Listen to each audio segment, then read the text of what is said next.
Hello everyone, Amit Yadav here and आज आप लोग के लिए जो वीडियो लेके आया हुआ हूँ क्लास 12 के स्टूडेंट के लिए है। एंड इलेक्ट्रिक करंट जो चैप्टर है उसमें मैं 3 पार्ट ऑलरेडी अपलोड कर चुका हूँ। ये पार्ट 4 है और पार्ट 4 में जैसा कि मैंने पार्ट 3 में ये प्रॉमिस किया था कि कॉम्बिनेशन ऑफ सेल्स के साथ एक पार्ट लेके आऊँगा, सो ये उसी के जस्ट बाद का पार्ट है। ओके, चलिए वीडियो को स्टार्ट करते हैं विदाउट वेस्टिंग एनी टाइम। वही पुराना घिसा पिटा sentence, combination of cells, combinations of cells.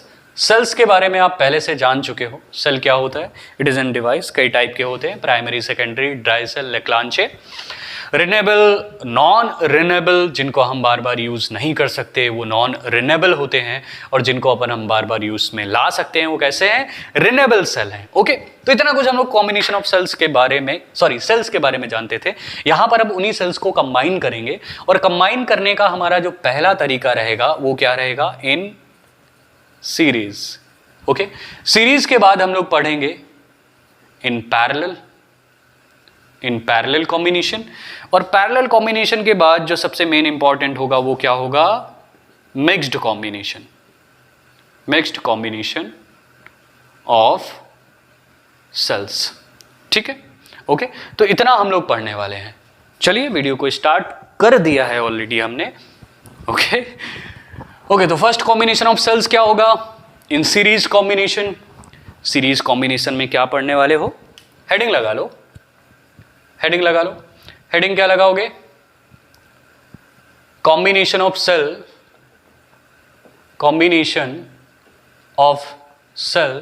In series. ठीक है, सीरीज में कंबाइन करना है सेल्स को। देख लेते हैं कैसे कंबाइन करते हैं। ओके, सो सर्किट डायग्राम ड्रॉ कर लो। आपको सेल लेने हैं कुछ इस तरह से।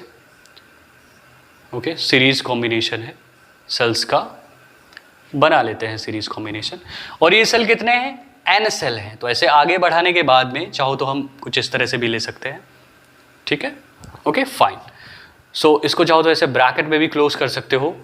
ये एग्जैक्ट सिंबल होता है किसी भी सेल के लिए। ओके, थोड़ा सा ये बनावटी लग रहा है, बनावटी दैट मीन्स कि आपको ऐसा लगेगा कि ये क्या एक्चुअली है। ओके, कुछ ऐसे इनको दिखा सकते हो, बट इट्स नॉट इम्पॉर्टेंट। इन सेल्स को कंबाइन कर दो एक टॉलरेंस से, और वो टॉलरेंस हो गया आपका कैपिटल R, और सर्किट को कंप्लीट कर दो, ये हो गया आपका कैपिटल R। ओके, सेल्स को हमने कैसे कंबाइन करा है? सीरीज में कंबाइन करा है। ये पॉजिटिव है, सो करंट का जो डायरेक्शन रहेगा वो इधर से इधर की तरफ रहेगा। ठीक है, ओके, फाइन। सबसे जो इंपॉर्टेंट टास्क है वो क्या है? सेल सीरीज में कंबाइन है, सभी का जो EMF होने वाला है वो अलग अलग होने वाला है। E1, E2 and E3 and ये डैश डैश तक जाने वाला है। कहाँ तक? EN तक। ठीक है, ओके, आपका जो रेसिस्टेंस रहेगा, इंटरनल रेसिस्टेंस सभी का अलग अलग रहेगा। R1, R2, R3 and dash dash dash कहाँ तक जाने वाला है? RN तक जाने वाला है। ठीक है, आपके N सेल्स हैं, कॉम्बिनेशन ऑफ N सेल्स भी दिखा सकते हो आप, N सेल्स इन सीरीज। चलिए, हम सबसे पहले जो हमारे पास टास्क रहेगा, फर्स्ट स्टेप रहेगी, वो क्या रहेगी? हमको टोटल EMF चाहिए। क्या चाहिए? Total EMF। बदल रहा है बिकॉज, तो सभी को क्या कर दोगे? सम कर दोगे, ऐड कर दोगे। तो total EMF that means E1 plus E2 plus E3 plus dash dash dash, ये कहाँ तक जाने वाला है? प्लस EN तक जाने वाला है। ओके, टोटल EMF आपने पता कर लिया। अगर आपसे कहा जाए कि आपको टोटल रेसिस्टेंस पता करना है, तो RT इज इक्वल टू आपका एक्सटर्नल रेसिस्टेंस R है, उसी के साथ ऐड करोगे किसको? R1 plus R2 plus R3 plus dash dash dash plus RN तक। ठीक है, so in short you can written NE and you also इसको भी लिख सकते हो कैसे? R प्लस NR लिख सकते हो। ठीक है, सो आपके पास EMF है और क्या है? डिफरेंस है, एंड साथ में क्या है? आपका रेसिस्टेंस है। ठीक है, जैसे जैसे बढ़ते चले जाएंगे तो पोटेंशियल डिफरेंस का वैल्यू बढ़ेगा, तो उस सिचुएशन में आपका जो करंट होगा वो आपको अच्छे खासे अमाउंट में मिलने वाला है, जब आप सेल्स को कैसे कंबाइन करते हो? सीरीज में कंबाइन करते हो। ठीक है, अभी आगे चल के आपको बताएंगे। आपके पास फॉर्मूला है I is equal to potential difference upon current is equal to potential difference upon resistance. So potential difference आपके पास क्या है? NE है, और रेसिस्टेंस क्या है? R प्लस NR है। So this is the current for combination of n cells in series. आप इसको नोट डाउन कर सकते हो, लेकिन नोट डाउन करने से पहले आपको एक केस पे ध्यान देना है, और वो एक्चुअल में एक केस नहीं है, दो केस हैं। अगर हम लोग केस फर्स्ट की बात करें तो केस फर्स्ट में एक्चुअली ये बोला गया है कि यदि ऐसा हो R का वैल्यू बहुत ज़्यादा हो टू कंपेयर टू NR, किसके कंपैरिजन में? NR के कंपैरिजन में। मतलब जो इंटरनल रेसिस्टेंस है वो बहुत कम है एक्सटर्नल रेसिस्टेंस के कंपैरिजन में। तो जो इंटरनल रेसिस्टेंस है उसको नेगलेक्ट मान के अगर हम चलते हैं तो यहाँ पर NR की जगह पे वैल्यू कुछ भी नहीं होगी। So you get the formula I is equal to NE upon क्या आपको मिलेगा? R मिलेगा। ओके, इस सिचुएशन में X मतलब एक ही सेल से n नंबर ऑफ सेल्स के बराबर का आपको क्या मिल रहा होगा? करंट मिल रहा होगा किसी एक सेल से। ठीक है, तो ये बात आपको शायद थोड़ी सी समझ में आ रही होगी। ठीक, ओके, आप ध्यान से समझने की कोशिश करो। एक ही सेल से n नंबर ऑफ सेल्स के बराबर का करंट मिल रहा होगा। और अगर हम लोग केस सेकंड की बात करें तो केस सेकंड में R बहुत ज़्यादा छोटा है to compare to NR। So इस केस में आपका I is equal to formula हो जाएगा NE अपॉन R को आप खत्म कर रहे होगे तो आपको क्या मिलेगा? NR मिलेगा। N से N कैंसिल होगा, कैपिटल E अपॉन क्या मिलने वाला है? R मिलने वाला है। तो यहां पर भले N नंबर ऑफ सेल्स जुड़े हो but you get the current is equal to the one cell. तो फर्स्ट सिचुएशन में मैक्सिमम, सेकेंड सिचुएशन में minimum amount of current. Okay, so note down कर लो। मैं हट जाता हूं बोर्ड के सामने से, आपको टाइम मिल जाएगा लिखने का। ओके, सॉरी, ये जो नीचे आ रहा है I इज इक्वल टू जो केस आ रहा है ये आपको दिख नहीं रहा है, तो मैं इस वाले पार्ट को I am extremely sorry for that, इस वाले पार्ट को यहाँ लिख देता हूँ। I इज इक्वल टू आपने जब R का वैल्यू नेगलेक्ट मान लिया तो आपको मिलेगा NE अपॉन NR मिलने वाला है। So I is equal to मिलेगा capital E upon R। Okay, so एक सेल के बराबर का आपको करंट मिलने वाला है। भले आपने n सेल को कंबाइन कर रखा हो लेकिन एक सेल के बराबर का ही आपको करंट मिलेगा। नोट करने का टाइम मिल गया है। अभी हम लोग combination of cells in series के जस्ट बाद combination of cells in parallel की तरफ बढ़ते हैं। ओके, सो इसके जस्ट बाद हम लोग सीरीज कॉम्बिनेशन के बाद पैरेलल कॉम्बिनेशन पढ़ने वाले हैं। Parallel combination of n cells. Okay, so parallel combination of n cells, circuit draw कर लो। बहुत आसान सा सर्किट रहेगा, देखो ध्यान से। सॉरी, ड्राइंग बहुत ही घटिया है। कुछ इस तरह से।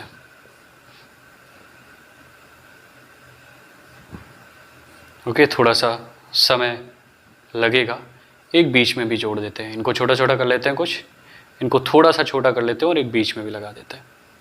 ठीक है, ओके, एंड n सेल्स है तो लास्ट में आप n तक लेके जाओगे। कुछ इस तरह से सर्किट को कंप्लीट किया। Okay, fine. इसके लिए E बिकॉज पैरेलल में कंबाइन है तो ये क्या रहने वाला है? सेम रहने वाला है। और रेसिस्टेंस ले लेते हैं R dash dash dash RN तक। ठीक है, ये आपका एज वेल एज सेम रहने वाला है। ओके, चलिए तो हम सबसे पहले फाइंड आउट करते हैं total EMF। So total EMF हमने निकाला तो हमें क्या मिला? E मिला। फिर हम लोग क्या फाइंड आउट करते हैं? टोटल इंटरनल रेसिस्टेंस निकालना पड़ेगा। इंटरनल रेसिस्टेंस, बहुत छोटा छोटा लिख रहा हूँ, बोल दे रहा हूँ तो समझ में आ रहा होगा। टोटल इंटरनल रेसिस्टेंस आपका R डैश लेट कर लिया, तो इसको पैरेलल कंबाइन है तो आपको क्या करना पड़ेगा? 1/R dash is equal to 1/R plus 1/R plus 1/R plus dash dash dash. ये प्रोसेस आगे बढ़ता चला जाएगा। कितने टाइम्स तक जाएगा? n टाइम्स तक। ठीक है, so you can write down 1/R dash is equal to n/R, इसको लिख सकते हो। ठीक है, सो अभी हम लोग साइड में देख लेते हैं। यहाँ पे आपको नीचे का दिखता नहीं है। ओके, सो ये आपका क्या लिखा हुआ है? 1/R dash is equal to n/R। तो क्या हम R dash is equal to लिख सकते हैं? n/R/n। क्या लिखा जा सकता है? R/n। ये R डैश का वैल्यू निकला। ओके, सो ये आर डैश का वैल्यू निकला। अब आपको टोटल रेसिस्टेंस फाइंड आउट करना है इस सर्किट का, तो आर जो टोटल निकलेगा वो क्या निकलेगा, R plus R upon N निकलेगा। ठीक है, सो ये आर टोटल आपने फाइंड आउट किया। अब आप इसको करंट के फॉर्मूले में जाके पुट कर दो। करंट का फॉर्मूला क्या होता है, ई अपॉन आर, मतलब potential difference upon total resistance, total potential difference upon total resistance. So total resistance आपके पास क्या है, R plus R upon N. So this is the formula of current when you are combine n number of cells in parallel combination। तो आप यहाँ पर easily note कर सकते हो, इसके भी केस हो सकते हैं, केस फर्स्ट एंड सेकेंड। मैं बोर्ड से साइड हट जाता हूँ और आप easily इसे नोट कर लो। ओके, मे भी मैं ये उम्मीद कर रहा हूँ कि मैं आपको नहीं दिख रहा हूँगा और आप easily इसको राइट डाउन कर सकते हो। ठीक है, अब हम लोग बात कर लेते हैं केस के बारे में। केस फर्स्ट की अगर हम लोग बात करें तो केस फर्स्ट में हम R को बहुत बड़ा मानते हैं और जो आपका एन आर है, मतलब जो इंटरनल रेसिस्टेंस है, उसको बहुत छोटा कंपेयर करते हैं। ओके, सो इस सिचुएशन में इसको हम लिख सकते हैं R अपॉन एन, बहुत हमने स्मॉलर ले लिया। सो ये वाला पार्ट, ये वाला टर्म क्या हो जाएगा, ख़त्म हो जाएगा। तो आपको फॉर्मूला मिलेगा I is equal to capital E upon क्या मिलने वाला है, okay, so you get the formula. ये पार्ट खत्म हो गया, नेगलेक्ट हो गया। सो आर, इस सिचुएशन में जब आर बहुत ज़्यादा होगा to compare to N R, so आपको क्या मिलने वाला है, अमाउंट ऑफ करंट एक सेल के बराबर मिलने वाला है। ठीक है, अब हम लोग बात कर लेते हैं केस सेकेंड की। केस सेकेंड में अगर आपका वैल्यू, किसका वैल्यू, आर अपॉन एन का वैल्यू जो बहुत ज़्यादा हो to compare to external capital R, so आपको क्या मिलने वाला है, आई इज इक्वल टू, इस वाले पार्ट को ख़त्म कर दोगे, सो आपको मिलने वाला है E upon R upon N. इसको थोड़ा सही से लिखोगे तो एन ई अपॉन आर मिलने वाला है।